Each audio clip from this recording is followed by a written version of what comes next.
अस्सलामुअलैकुम दोस्तों, उम्मीद करता हूँ आप लोग खैरियत से होंगे। आज की इस वीडियो में हम जानेंगे कि गीबत किसे कहते हैं। तो देखिए, गीबत उसे कहा जाता है कि पीठ पीछे किसी की बुराई करना या उसके ऐब को बयान करना, इसी को गीबत कहा जाता है। अब बहुत सारे लोग कहते हैं कि यार उसके अंदर तो वो ऐब पाई जाती है, तो फिर ये गीबत कहाँ हुई। नहीं मेरे दोस्तों, वो भी गीबत है। अभी मैं आपको एक हदीस का हवाला देता हूँ, फिर आपको समझ में आ जाएगा कि अगर किसी के अंदर कोई ऐब है और उसको आप बयान करते हैं तो वो भी गीबत में शुमार किया जाएगा। तो हदीस शरीफ सुन लीजिए, आपका ईमान ताज़ा हो जाएगा।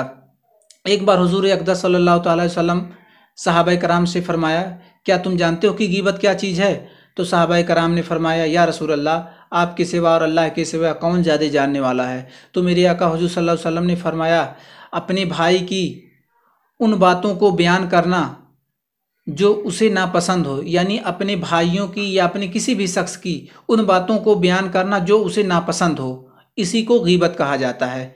तो फिर सहाबा कराम ने अर्ज़ किया, या रसूलल्लाह, अगर उसके अंदर वो ऐब पाई जाती है तो फिर हुजूर सल्लल्लाहु अलैहि वसल्लम ने फरमाया, तो यही तो गीबत है कि जो उसके अंदर ऐब पाई जा रही है उसी को तुम बयान कर रहे हो। और अगर उसके अंदर वो ऐब नहीं पाई जा रही है और झूठ झूठ झूठ क्या नाम है, झूठे तरीके से या किसी तरीके से इधर उधर टोल मटोल करके जो है इधर उधर से बना करके अगर उसके ऊपर कोई इल्ज़ाम लगा रहे हो, तो फिर ये तो बहतान होगा। यानी किसी के अंदर वो ऐब नहीं है और फिर भी तुम उसको उस ऐब के साथ उसको बयान कर रहे, तो फिर ये तो बहतान हो गया, यानी तोहमत लगाना होगा, इल्ज़ाम लगाना होगा। ये दूसरा एक बड़ा गुनाह अजीम है।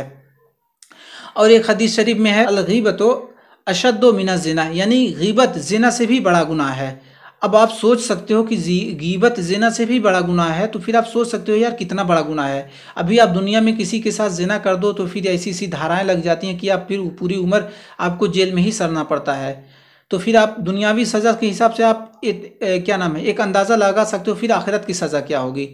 अल्लाह का इरशाद है कि जो शख्स अपने भाई की या किसी भी शख्स की गीबत करता है, बुराई करता है, तो गोया कि उसने अपने मरे हुए भाई का गोश्त खाया।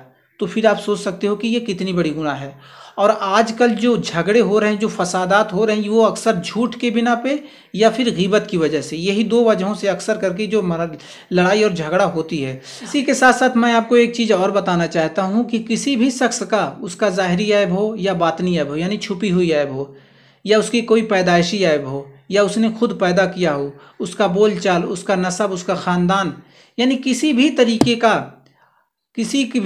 का ऐब बयान करना, ये गीबत के ही अंदर शुमार किया जाता है।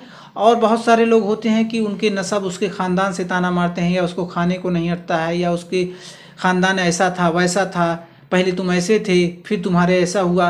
यानी इन सारी चीज़ों को भी लेकर के अगर कोई शख्स किसी को ताना मारता है या किसी के सामने बुराई करता है, तो ये भी ऐब के अंदर ही शुमार किया जाता है। और इससे पहले भी मैंने आपको बता दिया कि ऐब को बयान करना ये कितनी बड़ा गुनाह है, कितना बड़ा गुनाह है, ठीक है ना। तो इससे हर मुसलमान मर्द और औरत को बचना चाहिए। तो अब सवाल ये उठता है कि आखिर किन किन लोगों की गीबत करना जायज़ है, क्योंकि बहुत सारे लोगों के ऐसे ऐसे ऐब पाए जाते हैं कि जिससे आवाम को यानी लोगों को नुकसान हो सकता है। तो ऐसी कौन सी गीबत है कि जिनकी बुराई करना या लोगों के सामने बयान करना जायज़ है? तो अगर आप ये चीज़ जानना चाहते हैं कि किन किन लोगों की गीबत करना जायज़ है या किन किन लोगों की कौन से अयूब को बयान करना इस्लाम में ने जायज़ करार रखा है, तो अगर आप ये चीज़ जानना चाहते हैं तो मैंने ऊपर एक वीडियो दे रखा है, आप उस वीडियो को देख करके आप जान सकते हैं कि किन किन लोगों की बुराई करना जायज़ है या गीबत करना जायज़ है। तो चलता हूँ, दुआ में याद रखना। अस्सलामु अलैकुम।